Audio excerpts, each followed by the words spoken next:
2nd of February 2026, Monday. And we're continuing with our Madhya-lila chapter 6, reading about Sarvabhauma Bhattacharya. So we'll offer our pranams to our Guru Varg.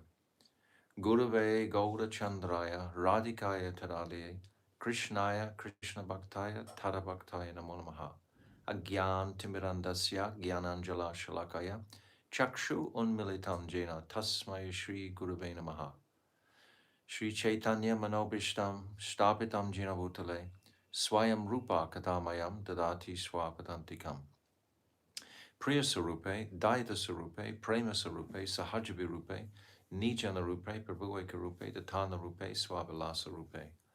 Anapita Chirim Chirat Kurunavaratinokalo, Samarpaitam Unnata Ujvala Rasam Swabhakti Shriyam, Haripurata Sundarata Dikatamba Sadipita, Sadakradare Kandare Sparatu Vasachinandanaha. Vairagya Vidya Nija Bhakti Yoga Shiksharstameka Purusha Purana Sri Krishna Chaitanya Sarira Dari Kripam Buddhayastamaham Prabhadye Yam Prabhajantam Anapetyam Apetya Krityam Dvaipayano Viraha Katara Ajuhavaha Putre Titam Mataya Tarabopinidus Tam Sarvabhutam Hridim Munimanatoshmi Bhaktya Vihina Aparada Lakshay Shiptascha Karmadi Tarangamadye Kripa Maitvam Sharanam Prapana Brinde Namaste Charanara Vindam Bhajami Radham Aravinda Netram Smarami Radham Madhurashmitasyam Vadami Radham Karuna Baradram Tato Mamanasti Katina Kapi Tavaivasmi Najivami Tvaivina Iti Vignaya Radhe Tvam Nayamam Charanantikam. I'm first of all offering millions and millions of Dandavat pranams unto the lotus feet of my most beloved Gurudev, Nitya-lila, Parvishta Om, Asto Tarasara Shishimad, Srila Bhaktivedanta Narayan Goswami Maharaj. And I'm offering the same again millions and millions of times unto the lotus feet of our most beloved Nitya-lila, Parvishta Om, Asto Tarasara Shishimad, Srila Bhaktivedanta Swami, Srila Prabhupada. And again, my Sastang Dandavat pranams to our dearmost Srila Krishna's Kaviraj Goswami and all our divine Rupanuga Guru Varg and all the Vaishnava and Vaishnavi devotees of the Lord, my Dandavat pranams to everybody. Vancha Kalpa Tarubhyascha, Kripa Sindhavevacha, Patitanam Pavanebhyo, Vaishnavebhyo, Namo Namaha. So now we had the pastime that Sarvabhauma Bhattacharya, he's desiring to instruct the Supreme Personality of Godhead. He's a Mayavadi, he's a Brahmavadi, and he wants to instruct the Supreme Personality of Godhead because he's illusioned about his position. And Gopinathacharya, who was a classmate of Mahaprabhu in Navadvip, he is preaching, has been preaching to Sarvabhauma Bhattacharya to very strongly, heavily, to try to understand the divine quality of Mahaprabhu. But Sarvabhauma Bhattacharya, he can't see it because he's covered by such a dense cloud of gyan, but impersonal knowledge. So this impersonal barrier is very difficult to break through. And we see the beautiful example in the beginning of the Bhagavatam. We've described that Sukadeva Goswami. My Gurudev said he was actually playing the part of a Brahmavad. He's not really a Brahmavad, but he acts like a Brahmavad. He requests Krishna to give him a moment to actually detach from his family life and leave. Krishna gives him the amount of time that one mustard seed will stay on the horn of a cow. And Shukadev grabs it, says, yes, that'll be fine. And then he emerges from the womb of the wife of Vyasadeva and immediately leaves for the forest. And then Vyasadeva calls him back by the beautiful verses that the wood collectors are chanting. These beautiful verses from the Venu Gita in particular. And the compassionate verse about Putana aho bakayam stanakala kutam jikamsi apaya abaya sadvi. Labhegatim datri pujitam nadyam kalam nayam varnam. I forgot the last part.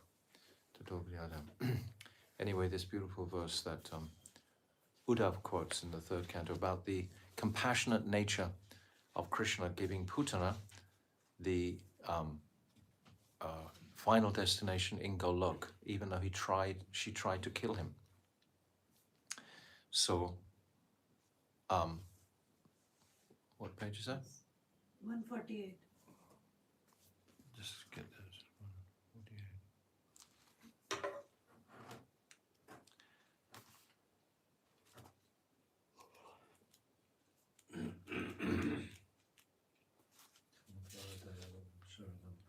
Kamva Dayalam Sharanam Brajema. That's the last line, yes. So,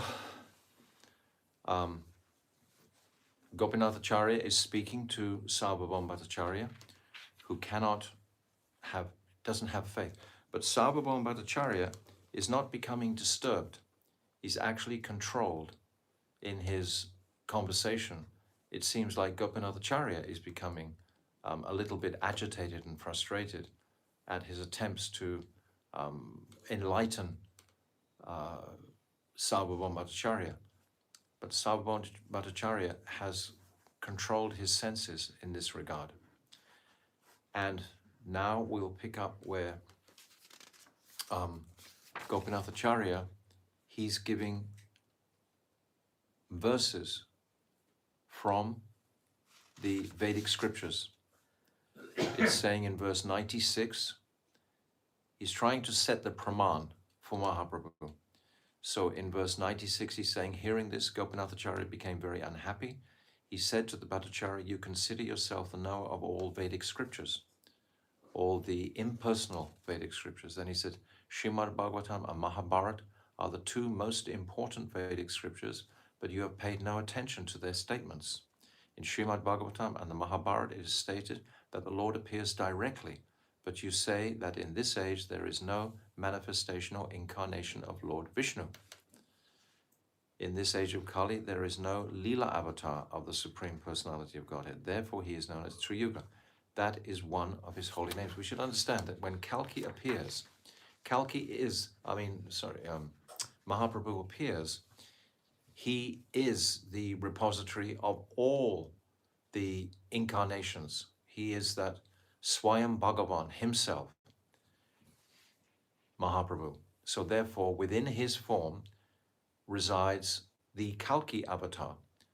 And the Kalki avatar doesn't appear directly in this age. It's the holy name of the Lord that carries this age over into the next Satyayuga.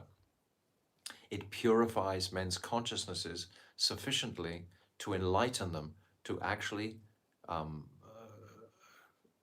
transfer themselves into the Satyayuga, when the Satyayuga appears. And it's the holy name that is the purifying agent, whereas in every other 999 Kali Yugas, it's Kalki. Kalki comes and kills all the miscreants. So, but in this age, this is not, Kalki doesn't come because Kalki's in the body of Mahaprabhu. Therefore, what is that ingredient that will carry the age over? And it's the holy name.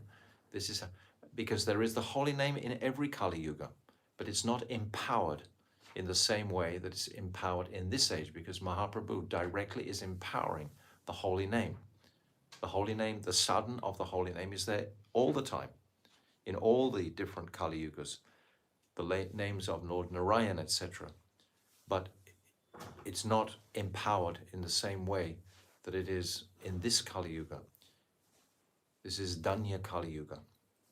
So it's the holy name that carries the age over. Previously, it was the fragrance of the sandal paste on the lotus feet of Kalki, the avatar, that entered the nostrils of the residents in Kali Yuga in previous ages. And because of that fragrance in the consciousness, it elevated the consciousnesses sufficiently to absorb and accommodate the transition from Kali Yuga to Satya Yuga. In every time there's a transition. It's a gradual. Of course, it's gradual. It's not just suddenly black and white. The seasons aren't black and white. So it's a more gradual, but it's change of consciousness. So this holy name is what's going to elevate and change the consciousness at the end of this Kali Yuga. The holy name will be there and men will be chanting it, and there will be so much degradation around. It's described that dogs will be as big as cockroaches. Rather, cockroaches will be as big as dogs. So, and men will be eating human flesh regularly. So we see this degradation. We're seeing it or witnessing this right now in our lives today. We're on this pivotal place where the degradation is increasing faster and faster and faster because of a lot to do with these electronics, etc. They speed up the consciousness of the mind. When you're on the cell phone all day long, your mind becomes agitated by all the different bombardments around, and all the various pollutions, etc., are adding to the increased degradation of civilization. Every day, the degradation goes to a newer level of degraded exchanges between the senior, the government men, etc. So we're witnessing this, and it doesn't really affect the devotees, of course, but the devotees should be enlightened to understand what is happening right in front of us, to bring ourselves up to speed, so to speak, in our consciousnesses, that how Krishna is enacting this transition through the ages. So now we come to verse 102, where Gopinath Acharya is explaining about the incarnations of Krishna in the different ages. So text 102. Iti dvarapa urva isha stuvanti jagad ishvaram tana tantra vidhanena kalo api tatha shrinu. Translation. In the age of Kali, as well as in Dwarpa Yuga, the people offer prayers to the Supreme Personality of Godhead by various mantras and observe the regulative principles of the supplementary Vedic literatures. Now please hear this from me. So Krishna is Dandavat. Krishna is he listens to the mantras. The mantras are in Sanskrit, so he will listen to the mantras. So when we offer these mantras, then we connect with Krishna. Purport. This is a quotation from Srimad Bhagavatam 11.5.31. In this 11.5.31, the Shukadev Goswami gives the whole timeline of the ages in this 5th chapter. It's very beautiful. He describes the nature of Satya Yuga, the nature of Treta Yuga and Dwarpa Yuga, the qualities within each of these ages, and how they gradually decline. So this is like our timeline, so to speak. It's very helpful for the devotees. It's like geography, in a sense, when you know where you are in the whole history of the development of bhakti, when you know how it is manifesting and the process of it, especially when we come to Madhavendra Puripad and Ishvara Puri, how this is such a peak, pinnacle with the advent of Mahaprabhu. It's so important. So text 103. Krishnavanam tvisa Krishnam sangopangas tarparsaram yagya sankirtana priye ajantihi shumeda saha. This is the only time in the Bhagavatam when Mahaprabhu is directly referred to. And this is in this 11.5. 11.5, this is 32. So, translation. In this age of Kali, those who are intelligent, sumedashaha, That's the meaning of this beautiful word, Sumedhasaha. Su, the prefix su, means something that is positive, something that is good, intelligent. And Medhasaha is like humanity. So Sumedhasaha, those intelligent people, will take shelter. So in this age of Kali, those who are intelligent perform the congregational chanting of the Hare Krishna Mahamantra, worshipping the Supreme Personality of Godhead, who appears in this age, always describing the glories of Krishna. How amazing. Krishna himself is appearing, but he's always describing the glories of Krishna because he's in the mood of Sri Radhika. Radhika tastes the highest bliss because she is the server. She is serving Krishna as the Ashraya. And Krishna is enchanted by that service and he responds with that service. But it's Radhika who experiences the highest bliss, this Madanakya Mahabhav. Krishna doesn't experience that. He experiences Mahabhav. Only Radha experiences that Rudha and Adiruddha, these higher stages, because she is the instigator. She is the initiator of that attraction. Krishna is Atmaram Aptakam. He's completely self-satisfied and happy. But when he sees the amazing transformation of Radhika in her affection for him, when Radhika hears the bamboo sticks rubbing together, sounding like a flute, she faints and rolls on the ground, gets covered in dust. When she sees a peacock feather, she completely becomes disturbed. Krishna's amazed. What is it that this transformation is happening? It doesn't happen in Krishna. It happens in Radhika. And this immense love that she has for him attracts him to her. That is his attraction. That's how he becomes attracted to her. This is described most clearly in Vidagdha Madhava by Rupa Goswami. Rupa Goswami is the key to all of these truths, and he's giving that particularly in Vidagdha Madhava. Because Vidagdha Madhava is that pastime where Krishna is meeting Radha for the first time. There is no first time, but in the pastime of Vidagdha Madhava, it's as if Krishna is not really interested initially, because he's quite satisfied. But when he sees the immense attraction that she has for him, then he becomes overwhelmed. And then he moves into the relationship with her. So this, why was I saying all that? Describing the glories of Krishna. Yes, the glories of Krishna. So Krishna himself is describing the glories of Krishna just as Mahaprabhu describes the glories of Krishna. Where does Mahaprabhu stay in Radhakund? He stays in Shamakund. His Baitak is in Shamakund. He's sitting there looking at Shamakund, fascinated by Sham. He's not sitting in Radhakund. He's sitting in Shamakund. So we should understand these things very, very clearly. It's quite simple to appreciate when we understand this dynamic that I'm just describing, the Ashraya and the Vishaya. The Vishaya is the object of attraction. And the object takes whatever wealth is its due by being worshipped. But that is not the highest bliss in meeting or in separation. In separation is Mohan and Modan, which are similar to Rudha and Adiruddha, these two stages leading to the topmost Akya, Mohanakya or Madanakya.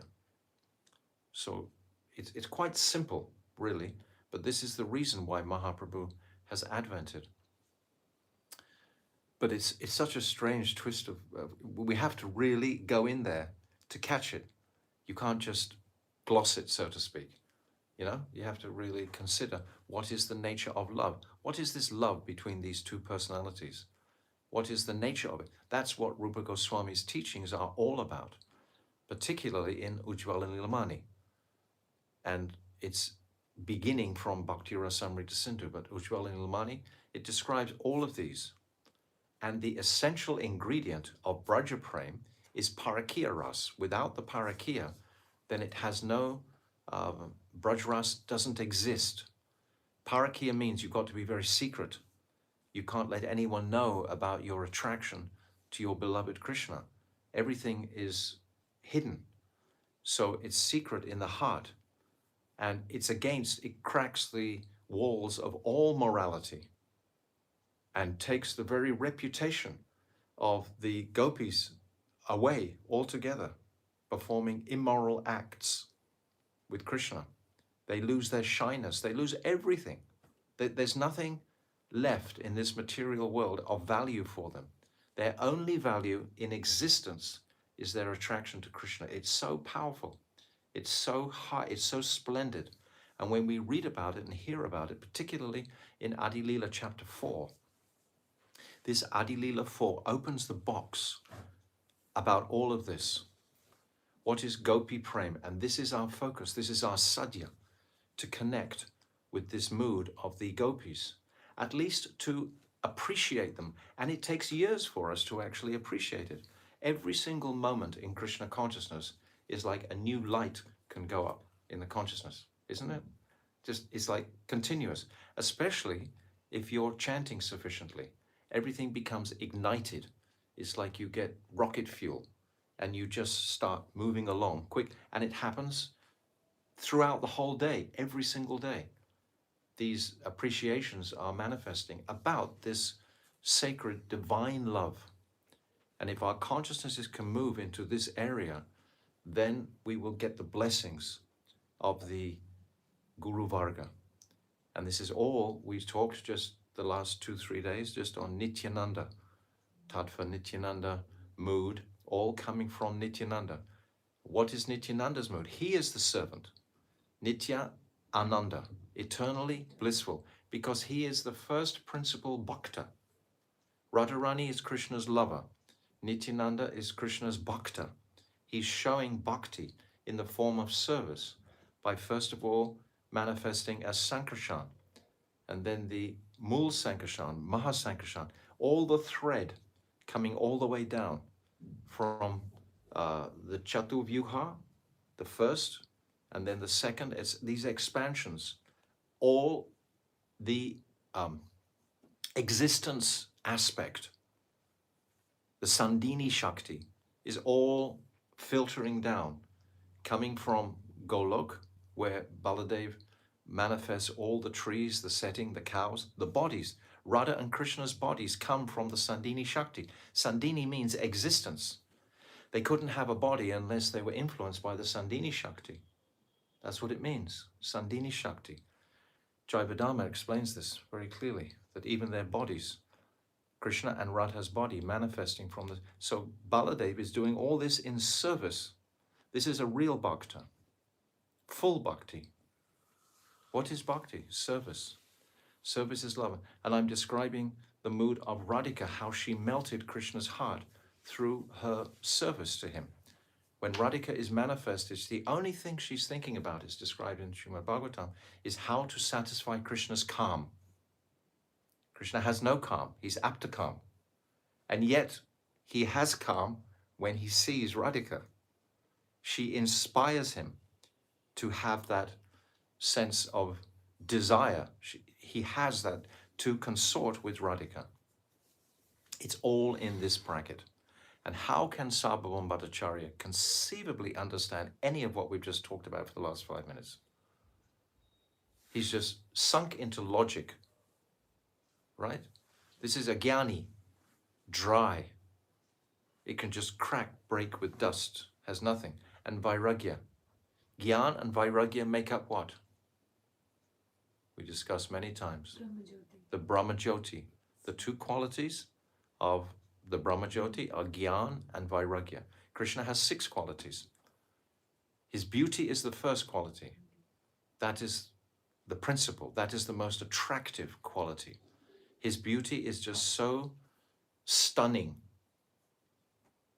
We cannot turn our heads away from Krishna, which is why it's so ludicrous and offensive to consider that we would fall from that place, as some societies like to claim. That means you don't have faith in the spiritual abode. that you think there can be some fault there, that you can actually fall away from there, from Krishna's beauty. You can't. Krishna's beauty is, Krishna, the name means all attractive. You can't turn your head away from it. No one can. Of course, in the material world, in the Prakat Lila, where there are demons to demonstrate what happens when you turn away, how much even that turning away is arranged by Krishna to enhance the pastimes. We just today heard the story of Putana, massive Rakshasi, demon, eating babies like piles of rice. So demonic. But this enhances Krishna's greatness. So all of these aspects are all for Krishna's pleasure. Nothing in existence is separate from Krishna. This is the description of how we describe Advaya Gyan Paratattva, that there is nothing in existence that is separate from Krishna. So we should realize the philosophy, the tattva, and when we have realized that to some degree, then we just dive into the lila, because that is where the juices don't stay in the tattva too long, because you just get, it's described the thorny thickets of gyan. You understand? You can just go this way, this way, this way, this way, learning so many little inferences here and there, but there's no juice. The juice is when we start to think of how beautiful is Krishna. So his first quality is beauty, and then he has fame, knowledge, what is it? Strength and opulence. And the effulgence of fame, if you see a famous man, if suddenly Mr. Modi comes in the door, he's a famous man. He has an aura, So that aura is like the Brahmajyoti. Krishna has an aura, a huge aura. And that aura doesn't have a substance, because light is not a substance. It's just like an ethereal effect. It doesn't actually have hardcore, it doesn't have existence. We have to understand this, because sometimes in the Caitanya Caritamrta, it's referred to the Brahman, Paramatma, and Bhagavan. And the way that the editors have translated this, sometimes it seems as if you have to go through these three stages to come to appreciate Bhagavan. But that is completely fallacious, totally. If you go into the Brahman, you'll stay in the Brahman forever. It's a wonderful place to be. We've been there. It's Shanti, Shantaras. No more lamentation, no more problem, no more desires. You have no more desires. It's a nice place to be. It's liberation, it's moksha. Most of the world are looking in that direction. We came from that direction. We have some familiarity with it. That's why it's so easy for us just to trick into that channel and go back there. But it's the most dangerous. I've said before the beautiful example in Gopkumar when he's traveling, and he gets into, and he's in bliss. He's writing it. I'm so happy, completely, no more problem, nothing. And then Lord Shiva comes, quick, out of here. Tells him with a big kirtan party, go out of here. Don't stay in this place, So understand all these things combined when we're talking about Krishna and Mahaprabhu collectively. They all come into the same focus. We have to be focused to chant our mantra and know what we're connecting with and know what we don't want to connect with. We have to know this distinction. So there's this one beautiful book by Bhaktivinoda Thakur, I want to mention it now, called Bhakti Tattva Vivek. Bhakti Tattva Vivek. My Gurudev, every single festival he ever gave in the world, what was the first thing he did, the first class he gave? What is bhakti? Anya bilasita shunyam jnana karmadhyam. If we don't know resolutely, absolutely, what is Shuddha Bhakti, we will be hijacked by perhaps a rope siddha bhakti, something that looks like bhakti. Someone's doing food distribution, but they're not actually telling people where is Krishna, how is Krishna. They're feeding people. It's almost like a religious thing in a sense, It's good and it's noble if it's prasadam, but it's not the highest. So this verse, There's 4 chapters in this book, Bhakti Tattva Vivek. We can post a copy on our thread. And each chapter describes one line. We have to know this. We have to know what is Shuddha Bhakti, what is Swarup Siddha Bhakti, what is Arop Siddha Bhakti, what is Sangha Siddha Bhakti. We have to know these distinctions. These are all described in Srimad Bhagavatam. Dhruva Maharaj, for example, he's a Sakam Karma Yogi. He wants something. He's doing his tapas, such tremendous tapas for a 5-year-old boy, but he wants a kingdom greater than his great-grandfather, greater than Swayambhuva Manu, which ultimately he gets. But this is performing his service for some fruit. And most of us have this desire secretly. We don't tell anyone about it. We don't even know about it sometimes. We're not even looking in the mirror and admitting it. But we have some, I'll do a parikrama and I'll get this. You know, I'll chant an extra 20 rounds and I'll get this. We have that. But that's not, we should just simply know. We'll do that still, but we should know its level. We should own up to our own, shortcomings. And if you read this Bhakti Tattva Vivek, each chapter, there's 4 chapters, describe one line. Anya Bilasita Shunyam, that's one chapter. Jnana Karamadi Anavritam, that's the 2nd chapter. Anukulyena Krishnanu Shilanam, that's the 3rd chapter. And this Uttam Bhakti is the 4th chapter. Anukulyena Krishnanu Shilanam, Bhakti Uttama. This Uttam Bhakti. What is this Uttam Bhakti?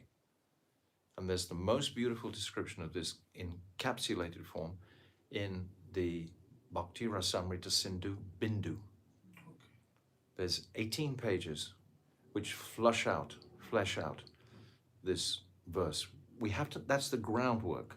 If you don't know what is bhakti, what is Shuddha Bhakti, how can you understand where we're going now? Mahaprabhu is about to dismantle Sarvabhauma Bhattacharya, and he's going to bring in the Atmarama verse very soon, which is a very powerful verse. But we have to know, our listeners, what is Shuddha Bhakti, what is pure Bhakti. It's not difficult. It's actually what I was saying before about having attraction just for Krishna without the selfish motivation. We're suffering, we're being pricked by needles all over, you know, it's hurting. We just want freed from the pain. And our nature is ananda bhyasat, to be happy. And I want happiness at the same time. I'm looking for it frantically. My mind's speeding up, it's wanting to go for that place. But if it has knowledge, it'll go in the right direction. And all the winds of support will come from Shastra. If we don't have a Shastra support, what do we have? Our mental, sentimental support. This is the truth. We must have grounded.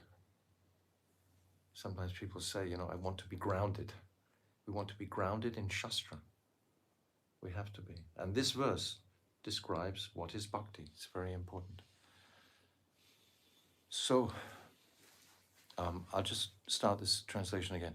In this age of Kali, those who are intelligent perform the congregational chanting of the Hare Krishna mantra. If we do this with our intelligence, all of these truths will automatically come to us.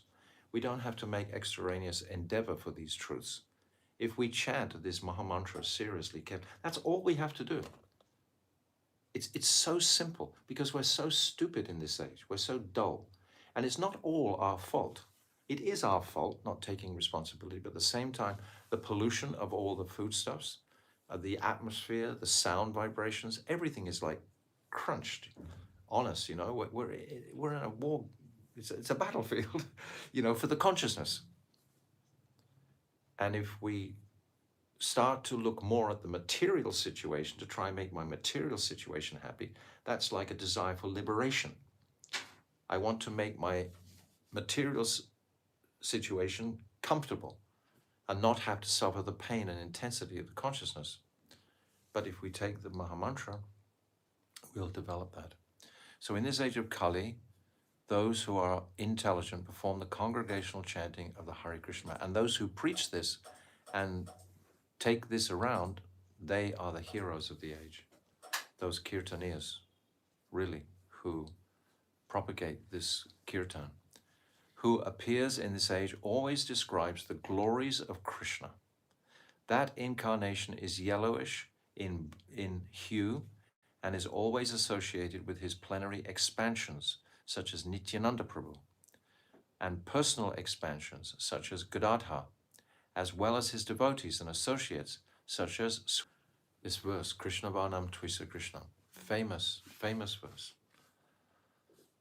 This verse from Srimad Bhagavatam 11.5.32, I would encourage you all to read that 11.5 chapter completely. You'll get the whole timeline through there of Satya, Treta, Dwapara and Kali. It's all in there. Is explained by Sri Jiva Goswami in his Kram Sandarbha, as quoted by Srila Bhaktivinoda Thakur in regard to the explanation of Adi-lila 3rd chapter, verse 52. So the 3rd chapter is about the external reasons for Mahaprabhu. But that's this end of the 3rd chapter is coming into the 4th chapter, where the internal reasons are going to be described. So text 104. Suvarna varno he mango varangash chandanan gada gadi sanyasa krich chama shanto nishta shanti paryanaha. Translation. The Lord, in the incarnation of Gaurasundar, has a golden complexion. Indeed, his entire body, which is very nicely constituted, is like molten gold. We hear this verse, is it Radha Krishna Pranaya Vikritya Hladini Shakti Asmat?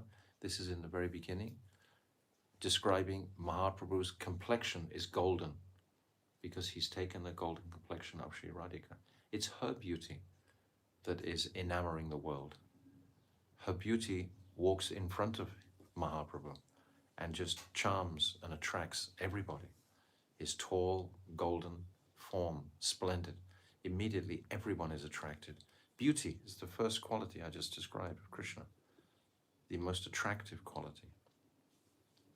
Sandalwood pulp is smeared all over his body. He will take the 4th order of spiritual life, sannyas, and will be very much self-controlled.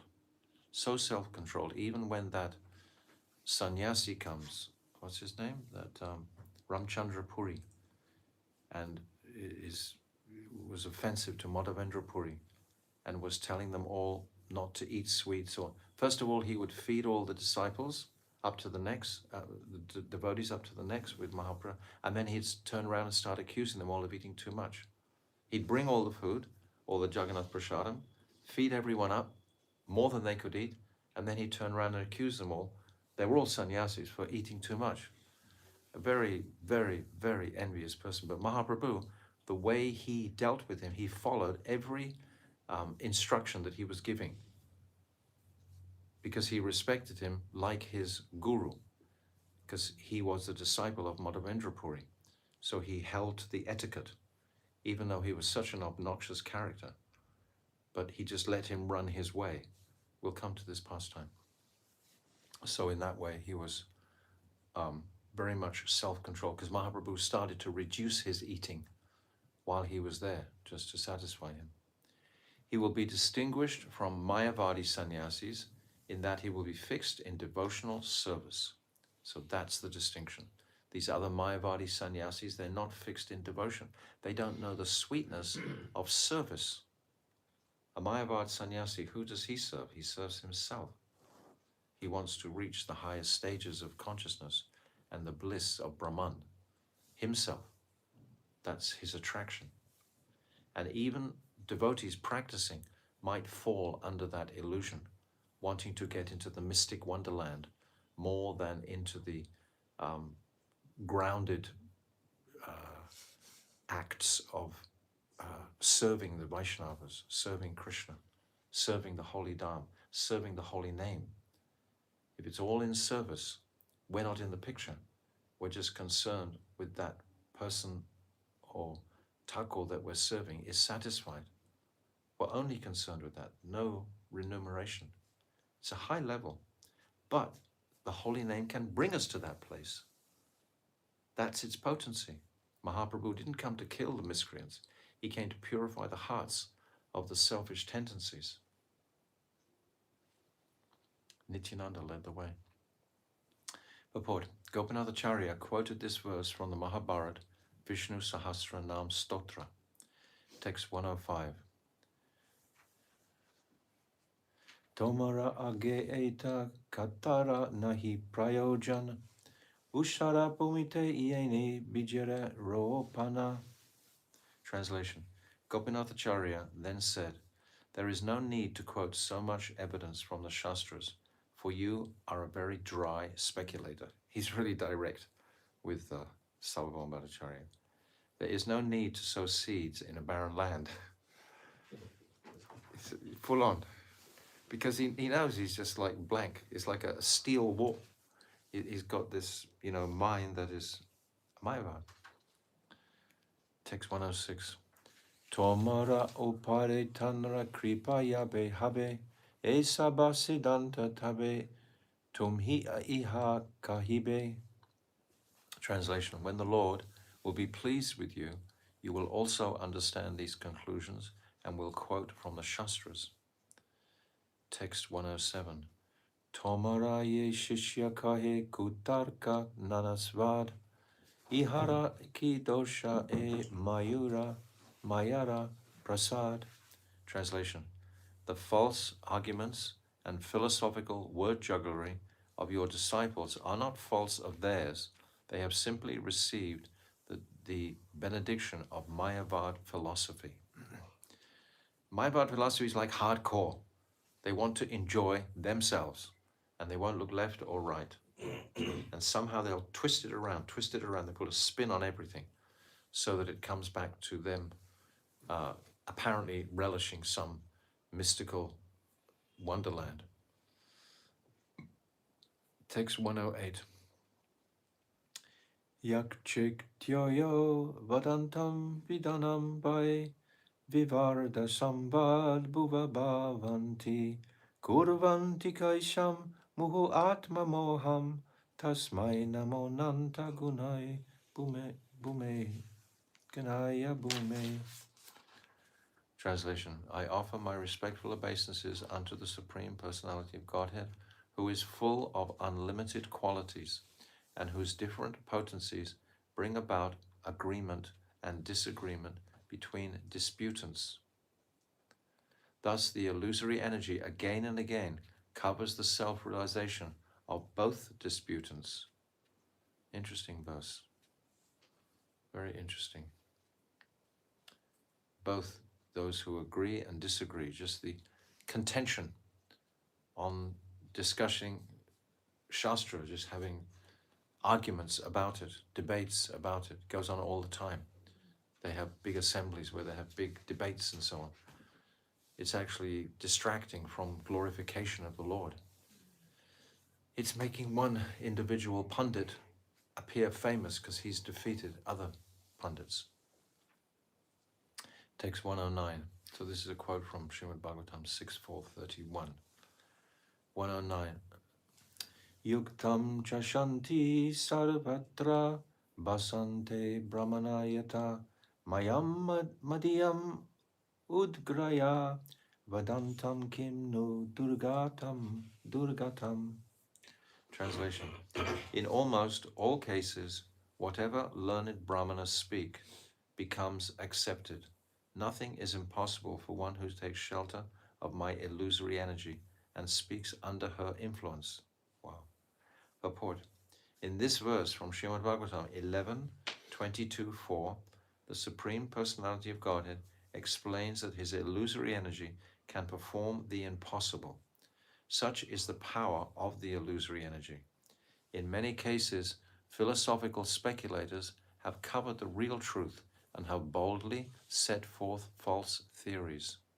In ancient times, philosophers like Kapila, Gautam, Jaimini, Kanada, and similar brahmanas propounded useless philosophical theories, and in modern days, so-called scientists are setting forth many false theories about creation, backed up by seemingly logical arguments.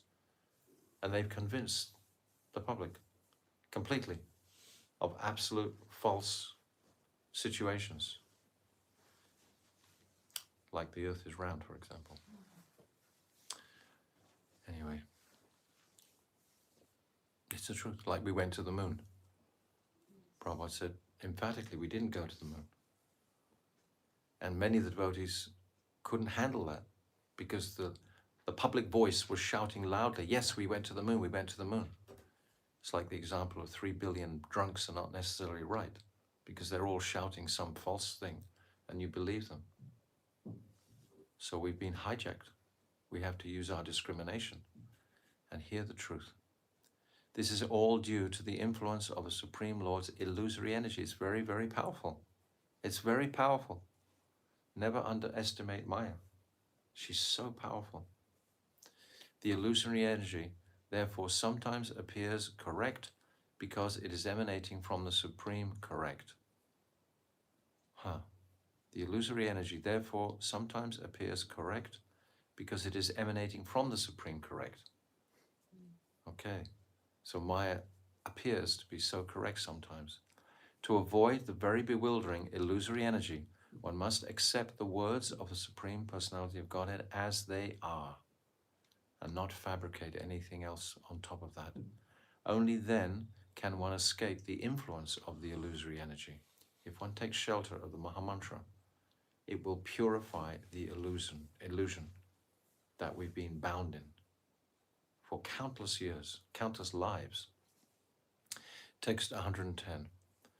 Tabe Bhattacharya kahe yaha goshane stane amaraname ganas sahita kara namantrane. Translation. After hearing this from Gopinathacharya, Sarvabhauma Bhattacharya said, first go to the place where Sri Chaitanya Mahaprabhu is staying and invite him here with his associates. Ask him on my account.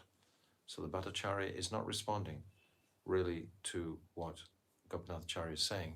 He just says, go and bring Mahaprabhu. Text 111. Prasada anitanra kareha age bhiksha praschate ashi amrare kareya shiksha. In a few days, my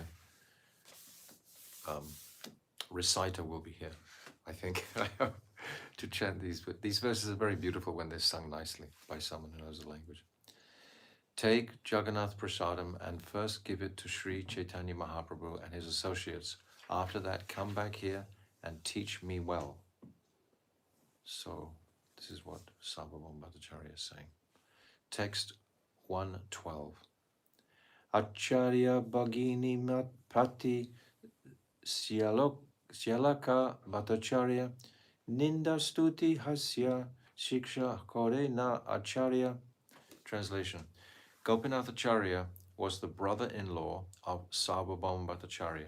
Therefore, their relationship was very sweet and intimate. Under the circumstances, Gopinathacharya taught him by sometimes blaspheming him, sometimes praising him, and sometimes laughing at him. This had been going on for some time. So it's very wonderful to appreciate Krishnadas Kaviraj opening out these relationships. We talked before about the relationship that Sarvabhauma Bhattacharya has been building towards Mahaprabhu already in a very loving way. He's been offering him so much facility, taking care of him, so on, being concerned with him, offering him respect. This is all building to a very respectful atmosphere that they're creating of Shuddha Sattva. Text 113. Acharyera Siddhanta Mukandera Hoila Santosh Bhattacharya Vakyamane Hoila Dukarosh. Sri Mukundadatta felt very satisfied to hear the conclusive statements of Gopinathacharya, but he became very unhappy and angry to hear the statements put forward by Sarvabhauma Bhattacharya. Sometimes it's shocking, when you actually are in the presence of a Mayavad, and he might be a very nice person, they generally are, and you're communicating, and then all of a sudden, something really rough comes out that is so much opposed to the principal truth. And it's very difficult to actually bear that, to listen to that. We must have had experience of that. Text 114. Goshanira stane acharya kaile agamana bhattacharya name tanra kaile nimantarana. According to the instructions of Sarvabhauma Bhattacharya, Gopinathacharya went to Sri Chaitanya Mahaprabhu and invited him on the Bhattacharya's behalf. Text 115. Mukunda Sahita Kaye Bhattacharya Kata Bhattacharya Ninda Kore Mane Pana Vyata. Translation. The Bhattacharya's statements were discussed before Sri Chaitanya Mahaprabhu. Gopinathacharya and Mukundadatta disapproved of the Bhattacharya's statements because they caused mental pain. Text 116. Suni Mahaprabhu kahe ache mat kaha ama prati Bhattacharya hoye anugraha. Translation. Hearing this, Sri Chaitanya Mahaprabhu said, "Do not speak like that. Sarvabhauma Bhattacharya has shown great affection and mercy towards me." Text 117. Amara sanyasa dharma kahina rakite vatsalya karena ki dosha ehite. Translation. Out of paternal affection for me, he wants to protect me and see that I follow the regulative principles of a sannyasi. What fault is there in this? Mahaprabhu is accepting, just like we described the Putana pastime.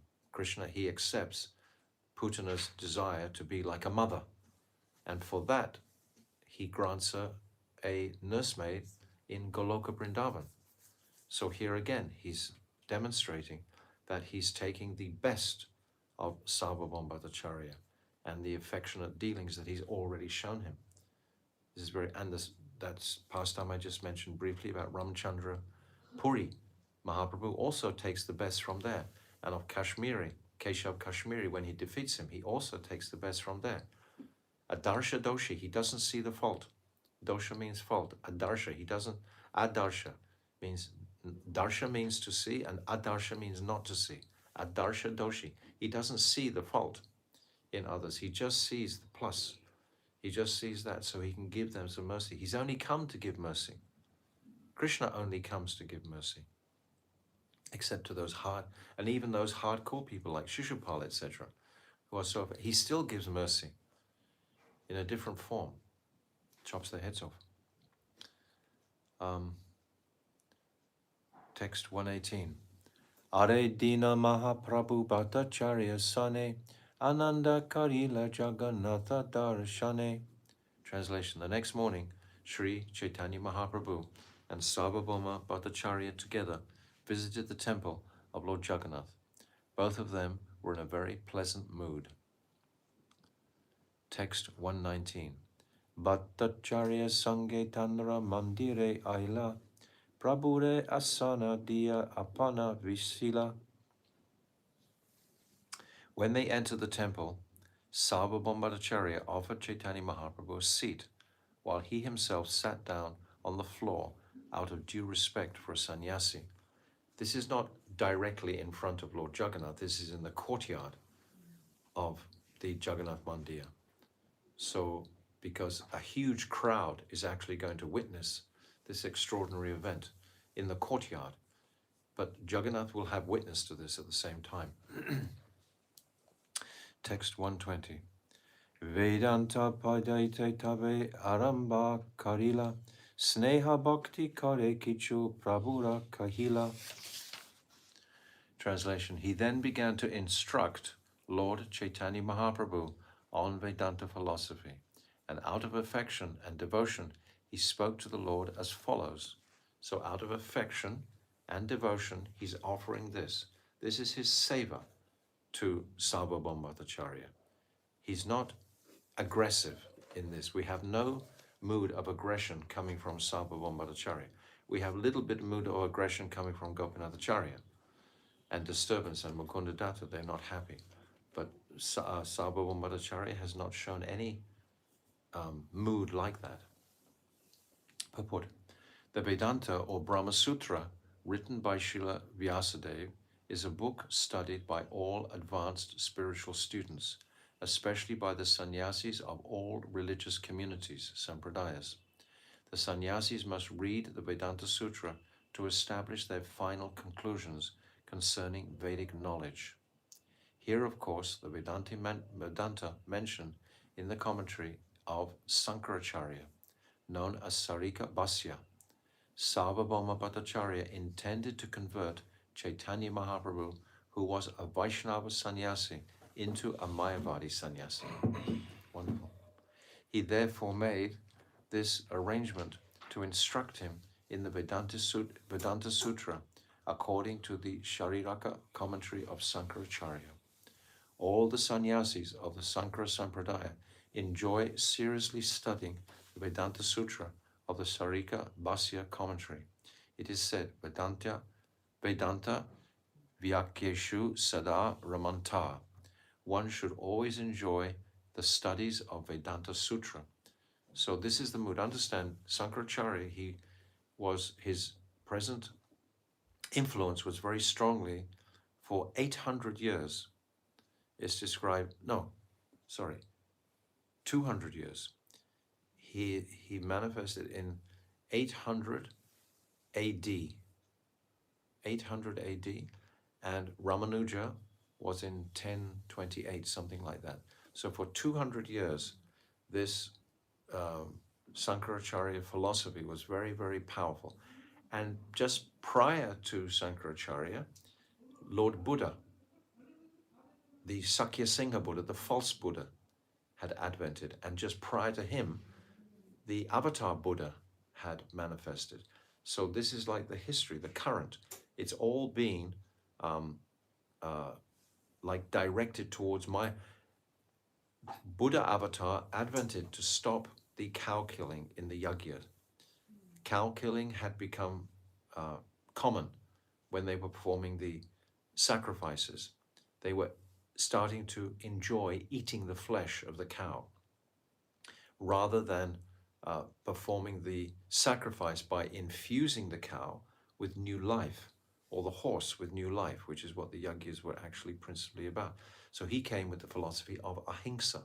But in order to establish that ahimsa, he had to expel all the scriptural injunctions supporting the yajnas. So he pushed out all the shastric pramans for the yajnas. This is what Lord Buddha did. And then there was Sakyasingha Buddha, a second Buddha came. And it's almost like a Mayavad presentation that they gave, because they had to have, Krishna's so tricky, they have to have something to replace that satisfaction of abusing the yajnas. So he gave them the idea of being like what is the Buddhist sadhya conclusion? It's nirvana. That's the Brahman. Brahmajyoti, yes. That's what it is. That's the Buddhist goal. And this is what Buddha Avatar taught. So in order to establish that, he had to push out all the other Vedic teachings. And they were all pushed out into Tibet and Vietnam, those places. That's where they were actually pushed out to. And then Sakyasingha Buddha, the second Buddha, who was an imposter, basically, but he propounded the same philosophy. And then Sankaracharya came and he was propounding the same philosophy, but on the back of the Shastra, which is an absolute amazing accomplishment. He turned all the, he had his 4 Mahavakyas, Aham Tvasi, I am that Brahman, Aham Brahman, I am Aham Brahmasi, I am that Brahman. He turned all those teachings into like the Mayavad sense that the populace could understand, because they'd already gone that way according to the Buddhist influence. So he brought, but on the back of the scripture, he brought these Mayavad topics back into existence. And this is what most of India had been influenced by. This is what Sarvabhauma Bhattacharya had been influenced by. Ramanuja, he comes to cut that. Madhvacharya, he comes to purify that, establishing the Murti. And Ballabha Bhattacharya, he also becomes these 4 sampradayas. Nimbaditya, he also comes to purify that misconception. But most were still listening to the Mayavad conceptions because that's what they wanted. They didn't want Krishna. They didn't want the Supreme Personality of Godhead. So all of Sarvabhauma Bhattacharya's understanding, and we understand who is Sarvabhauma Bhattacharya. He's Brihaspati. Brihaspati in Swagaloka, what is his understanding? He understands the Brahman. He's a full Brahmavad, not a Mayavad. A Mayavad will believe he's God.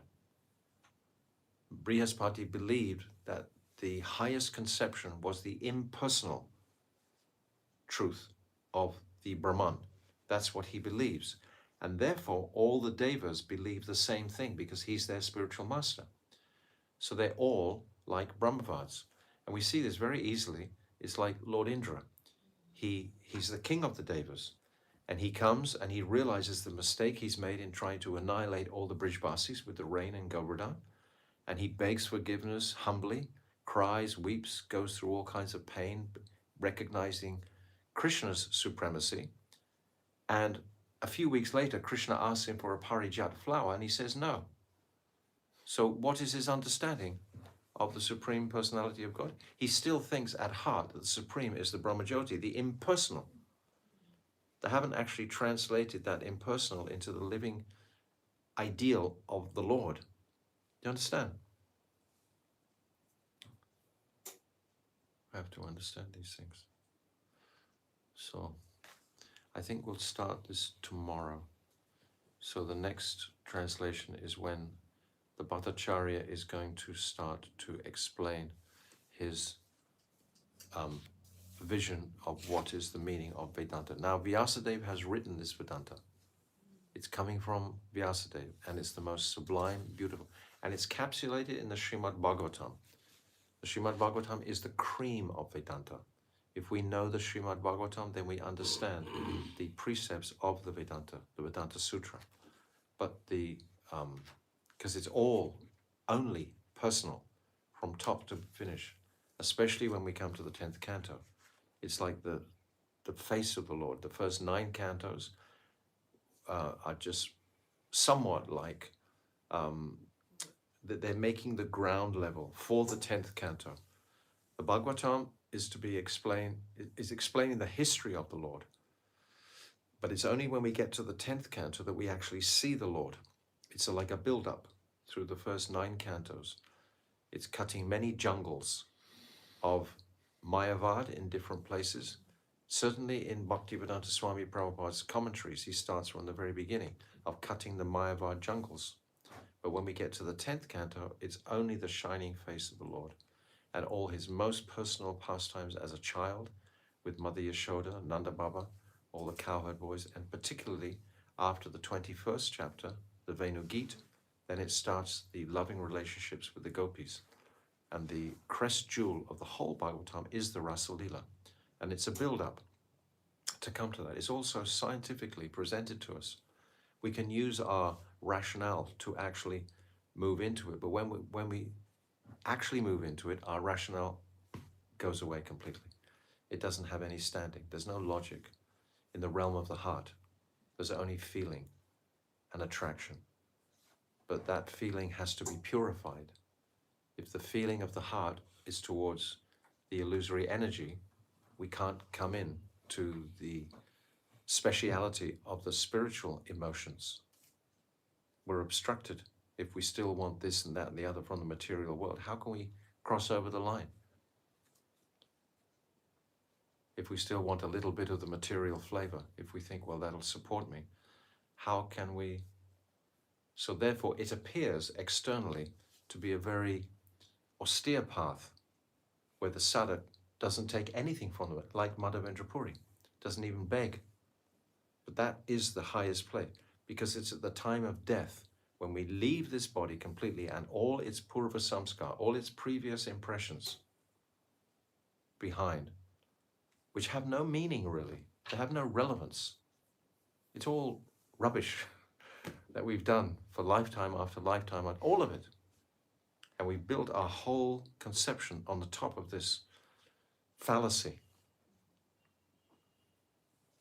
We have to die to live, as Bhakti Rakshak Sridhar Maharaj said. All of that material conception has to die, and then we can really embrace the higher reality. But if we're trying to carry something through, just a little bit of this and a little bit of that, and I'll float with Maya and play around with this, and I'll just get along, somehow or other. That's unfortunate. But the holy name, which is what we're going to hear about principally, is going to direct us by its mystic potency practically. It's the holy name that has the power. We must take this seriously. Prabhupada never wanted us just to chant 16 rounds a day. 16 rounds a day is really for children. He really wanted us. Initially, it was 64 rounds a day. Then he came down to 32. Then finally, he settled on 16. Okay, 16, you can do 16. But we should know, who was he speaking to at the time, though they hadn't had much training. Prabhupada was only on the planet for 10 years, 12 years preaching, right? He's only giving them that amount. But after 20 years or 30 years or 40 years of practicing, we should have upped our vision to some degree. So many things to think about. Srila Prabhupada ki jai. Gold Premanandi. Hare Hare Bol. Hare Krishna, Krishna Krishna, Hare Hare. Hare Rama, Rama Rama, Hare Hare. Hare Krishna, Krishna Krishna, Hare Hare. Hare Rama, Rama Rama, Hare Hare. Oh Hare Krishna, Krishna Krishna, Hare Hare. Hare Rama, Rama Rama, Hare Hare. Oh Hari Bol, Hari Bol, Hari Bol, Gaura Hari Bol, Nitai Gaura Hari Bol, Hari Bol, Hari Bol, Gaura Hari Bol, Gaur Premanandi, Hari Hari Bol, Vanchakalpatarubhyascha, Kripa Sindhavevcha, Patitanam Pavnibhyo, Vaishnavebhyo, Namo Namaha.